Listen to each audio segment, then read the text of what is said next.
और न्यूज 18 के exclusive interview में प्रधानमंत्री नरेंद्र मोदी ने 370 को लेकर बेबाक अंदाज में अपनी बात रखी। उन्होंने कहा कि जो क्षेत्रीय पार्टियां सीएए जैसे कानूनों पर बोल रही हैं, उन्हें पता होना चाहिए कि अनुच्छेद 370 सीएए राज्य के अधिकार का विषय नहीं है। जम्मू कश्मीर में 70 साल तक संविधान लागू नहीं हुआ। 370 हटने के बाद पूरे देश में संविधान लागू हुआ और तब जाकर जम्मू कश्मीर में दलितों को आरक्षण मिला।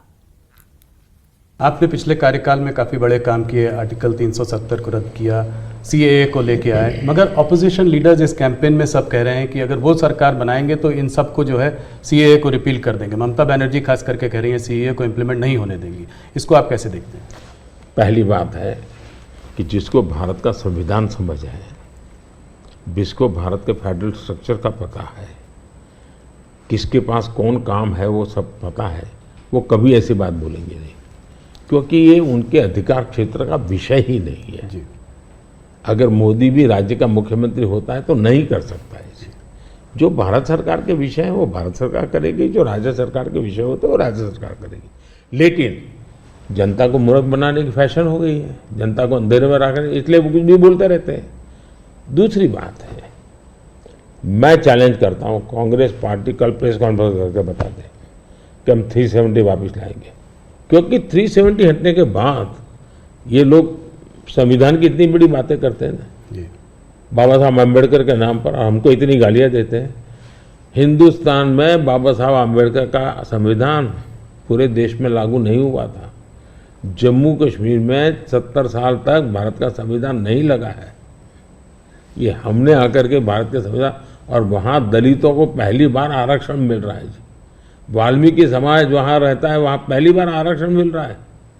ये सब क्या बातें करते हैं जी?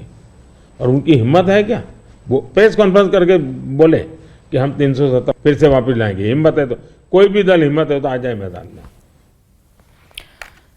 तो प्रधानमंत्री नरेंद्र मोदी ने ये मेगा एक्सक्लूसिव इंटरव्यू न्यूज 18 को दिया है। बेबाक तरीके से अनुच्छेद 370 को लेकर, सीएए को लेकर, ईडी को लेकर, इसके अलावा ईवीएम वीवीपैट को लेकर जिससे सुप्रीम कोर्ट का फैसला आया है, और इन तमाम बातों पर बेबाकी से अपने विचार साझा किए। और इसी पर कुछ मेहमान हमारे साथ जुड़ेंगे, हम बातचीत करेंगे। कांग्रेस प्रवक्ता हमारे साथ जुड़ेंगे, भाजपा प्रवक्ता हमारे साथ जुड़ेंगे, और इस बीच पीडीपी प्रवक्ता रफीक राठौर साहब हमारे साथ जुड़ चुके हैं। रफीक साहब, बहुत स्वागत करती हूँ न्यूज 18 पर आपका। और आई होप कि आपने प्रधानमंत्री का ये इंटरव्यू देखा होगा। सबसे पहले तो आपकी प्रतिक्रिया चाहेंगे, क्योंकि बड़ी बेबाकी से कई सवालों के जवाब यहां पर प्रधानमंत्री ने दिए हैं, जिसमें अनुच्छेद 370 का भी जिक्र किया गया है। जी देखिए, 370 के एब्रोगेशन का आपको मकसद और उसकी मंशा को देखना चाहिए। बीजेपी की मंशा क्या है? बीजेपी की मंशा कतई तौर ये नहीं है कि जम्मू कश्मीर के लोगों को राहत मिले, और बकौल उनके अगर 370 की वजह से कोई अड़चन है डेवलपमेंट में या बाकी चीज में, उनको दूर करने की इनकी मंशा नहीं है। बल्कि इनकी मंशा यह है कि जो जम्मू कश्मीर से बाहर, क्योंकि हिंदुस्तान एक बहुत बड़ा मुल्क है और वहां पर एक मेजॉरिटी कम्युनिटी जो है हमारी, उनको यह बावर कराने की कोशिश की जा रही है कि जम्मू कश्मीर एक ऐसी जगह है जो मुल्क का हिस्सा ही नहीं है, जहां पर कानून चीज की कोई चीज ही नहीं है, जहां पर हिंदुस्तान का जो आईन है, हमारा जो कानून है, वहां पर इंप्लीमेंट नहीं होता। ये सरासर झूठ है, सरासर प्रोपेगेंडा है। और आपको अच्छी तरह से पता है कि जम्मू कश्मीर ने बाकायदा एक्सेशन किया है मुल्क के साथ। जब एक्सेशन किया है तो 47 से आज तक जो सरकारें बने हैं, जो इलेक्शन हुए हैं, और जिस तरह जो कवानीन लागू हुए हैं सेंट्रल पार्लियामेंट के जरिए, तो मेरे ख्याल में यह कहना है कि वो हमारा हिस्सा ही नहीं था, वहां पर कानून नहीं था, वहां पर आईन नहीं था, ये सरासर झूठ है और प्रोपेगेंडा। और बीजेपी की हमेशा जिस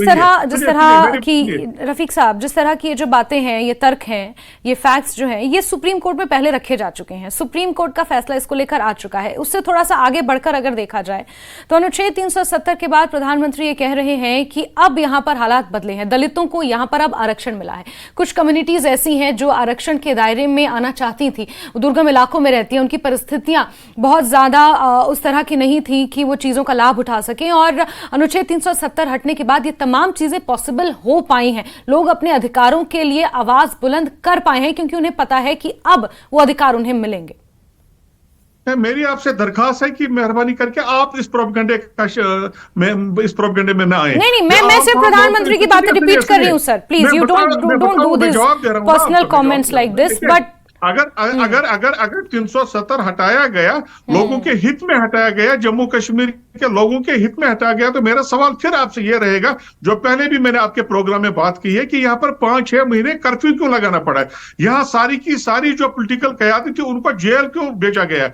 आज लद्दाख में अनरेस्ट क्यों है? लोग सड़कों पर क्यों है? जम्मू कश्मीर में पिछले 10 साल से इलेक्शन क्यों नहीं हो रहे हैं? तो ये इस प्रोपेगेंडे में मत आ पाइए। मैं आपको कह रहा हूं 370 को हटाना सिर्फ और सिर्फ हिंदुस्तान की एक लार्जर जो कॉन्स्टिट्यूंसी है उनको एड्रेस करने के लिए, उनको प्लीज करने के लिए, उनके जहनों में यह डालने के लिए कि जम्मू कश्मीर का आज हमारे साथ मर्ज हो गया हिंदुस्तान के साथ, पहले मर्ज नहीं था। तो यह सिर्फ और सिर्फ इलेक्टोरल गेन्स के लिए, और बीजेपी बार बार इसका जिक्र करके इसको इलेक्टोरल अलायंस गेन्स लेना चाहती है, और बार बार सरकार इसी एक मुद्दे पर बनाना चाहती है। जम्मू कश्मीर में वो कभी हमें 370 को डिस्कस करने की इजाजत नहीं है। मुझे इजाजत नहीं है जम्मू कश्मीर का बाशिंदा होने के नाते कि मैं इस पर बात ठीक है। रफीक साहब, इसका जवाब हम भाजपा प्रवक्ता हमारे साथ आरएस पठानिया साहब अभी जुड़ेंगे।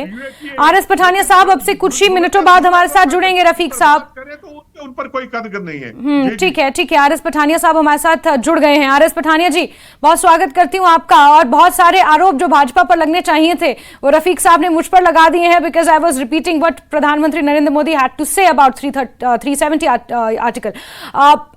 आरोप ये लग रहा है कि अपने इलेक्टोरल फायदे के लिए, यहां पर एक प्रोपेगेंडा चलाने के लिए भाजपा ने अनुच्छेद 370 को हटाया है। आप प्लीज जवाब दीजिए। जी, पीपल्स डेमोक्रेटिक पार्टी और नेशनल कॉन्फ्रेंस की परेशानी है कि जब इन्हें सच को बताएगा तो फिर ये छटपटा के, जिसे कहते हैं वो विद ड्यू रिस्पेक्ट, किसी यानी बिल्ली खंबा नोचने वाली बात, आगे पीछे ये हिट करेंगे, हिट आगे भी करेंगे, बिलो दी बेल्ट भी करेंगे। इसमें साफ और स्पष्ट छोटी सी बात की जाए कि प्रधानमंत्री जी का जो आज का जो इंटरव्यू है, इसमें काफी सारी चीजें उन्होंने वाजे की, और विशेषकर कांग्रेस जिसकी कहीं न कहीं बेबसी, बेकसी और एक छिछोरापन कांग्रेस का, जिस तरीके का स्टैंड कांग्रेस ने लिया है, जिसकी जितनी आबादी उसका उतना हक, फिर देश का एक्सरे करना, फिर SC ST, फिर माइनॉरिटीज पे जिसे कहते हैं कटाक्ष करने की कोशिश की है। कांग्रेस, ना सिर्फ कांग्रेस बल्कि राहुल गांधी जी जो जवाहरलाल नेहरू जी का जो स्टैंड है उससे भी जिसे कहते हैं आगे चले गए हैं। आप अगर 47 से पहले अगर मुस्लिम लीग का जिस किस्म का वो जो डिविसिव रेटोरिक था, जिसे कांग्रेस जैसे कभी ईस्ट इंडिया कंपनी ने भी या किसी इंटरनेशनल कम्युनिटी ने भी कभी जिसको एंडोर्स नहीं किया, वो भी तो यही था। बाबा भीमराव अंबेडकर के साथ जो नेहरू जी के जो डिफरेंस इन ओपिनियन, और उसके बाद वो महात्मा गांधी जी ने वो 17 पॉइंट उसमें लाया, वो भी तो यही था। तो ये कहीं ना कहीं कांग्रेस देश के एथॉस, देश के कल्चर, देश की परंपरा, देश का जो कंपोजिट जो मेकअप है उसके विरुद्ध जाने की कोशिश कर रही है, जो अपने आप में दुर्भाग्यपूर्ण भी है, चिंताजनक भी है, और इस देश के जनमानस के लिए, उसके लिए एग्जैक्ट कहते हैं इमीडिएट कोग्निसेंस देने की जरूरत है। जहां तक धारा 370 की बात है, मैं साफ 2-3 सवाल पूछता हूं। ऐसा नहीं है कि भारत का, मैं as a Bharatiya Janata party का स्पोक्समैन तो हुई, लेकिन आपके ध्यान में रहे कि मैंने एक कानूनदान भी हूं, एक छोटा सा एक जिसे कहते हैं स्टूडेंट ऑफ लॉ भी हूं। मैंने ही रिसर्च करके, ये काफी आपको वेबसाइट पे मिलेगा कि 97 में से 94 जो एंट्रीज थी वो यूनियन लिस्ट की, वो जम्मू कश्मीर में लगती थी 5 अगस्त 2019 में। 42 में से 22 फुली और 10 applied with modification state list की लगती थी। कॉन्ट्रैक्ट लिस्ट तो चलो वो एक बात रही। तो लेकिन जो मेजर जो सवाल उठाने का मंशा है प्रधानमंत्री जी की, मैं बड़े अदब के साथ इनके साथ पूछना चाहूंगा कि वो रिफ्यूजीज जिन्होंने, जब सवाल पॉइंट नंबर 1, वो जो जिसे कहते हैं विस्थापित, जिन्होंने पाकिस्तान की 2 नेशन थ्योरी को डिफाई किया, पूरे देश भर में गए, देश के प्रधानमंत्री भी बने, उप प्रधानमंत्री भी बने, IAS भी बने, बड़े बड़े बिजनेस टाइकून्स भी मिले, लेकिन 70 वर्ष तक जम्मू कश्मीर में आपने उनको ना वोट का हक, ना शिक्षा लेने का हक, ना ही सरकारी जमीन खरीदने का हक, ना सरकारी नौकरी का हक।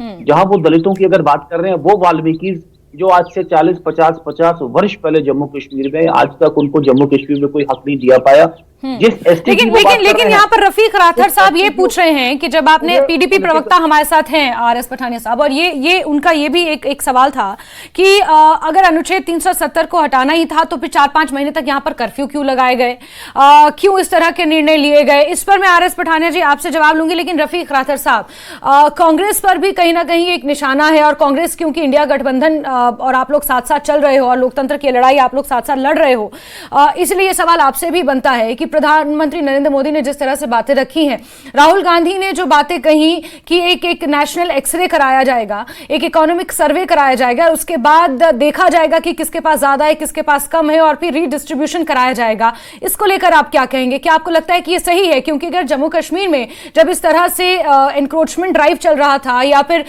जमीन को लेकर जब एलजी प्रशासन ने इस तरह से कदम उठाने शुरू किए थे, तो आप ही लोग, स्थानीय ही पार्टियां इसको लेकर विरोध कर रही थी, तो क्या इस चीज का विरोध नहीं होना चाहिए? देखिए, जहां तक आपने लैंड एनक्रोचमेंट की बात की, हमारी पार्टी का बड़ा क्लियर स्टैंड रहा है। हमने कहा है कि जिन लोगों के पास 3 मरले 4 मरले या 5 मरले और जिन्होंने उस पर रहायशी मकान बनाए हैं, 2-3 कमरे बनाए हैं, सरकार उन पर तो अताब कर रही है, सरकार उनके मकान तो गिरा रही है। लेकिन जो बड़े बड़े लैंड लॉर्ड्स हैं, जिन्होंने लैंड ग्रैब की है, जिन्होंने बड़ी बड़ी कोठियां बनाए हैं, जिन्हें बड़े बड़े मॉल बनाए हैं, इंफ्रास्ट्रक्चर बनाया, उनके साथ सरकार छेड़ना नहीं चाहती, नंबर 1।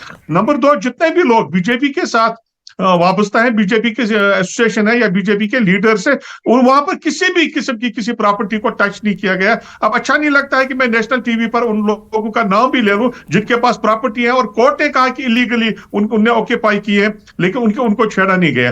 लेकिन जहां तक आपने जम्मू कश्मीर की बात की, मैं आपको बताना चाहूंगा और बड़े वसूख से बताना चाहूंगा कि कांग्रेस का जम्मू कश्मीर के हवाले से भी ठीक ठाक रोल नहीं रहा है। 70 साल में जो कुछ उन्होंने 370 के साथ किया और जिस तरह से 370 को कमजोर करने की कोशिश की गई, उसमें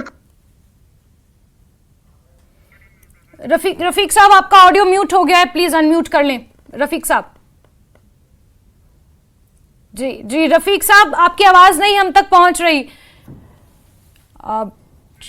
चलिए, रफीक साहब से दोबारा हम कनेक्ट करने की कोशिश करेंगे। आरएस पठानिया साहब भाजपा प्रवक्ता है, हमारे साथ लगातार बने हुए हैं। रफीक राठौर साहब लगातार हमारे साथ बने रहेंगे और इस पर हम चर्चा जारी रखेंगे। जिस तरह से प्रधानमंत्री नरेंद्र मोदी ने कई बातों पर बेबाकी से जवाब दिए हैं, कई सवालों के उन्होंने बेबाकी से जवाब दिए हैं, और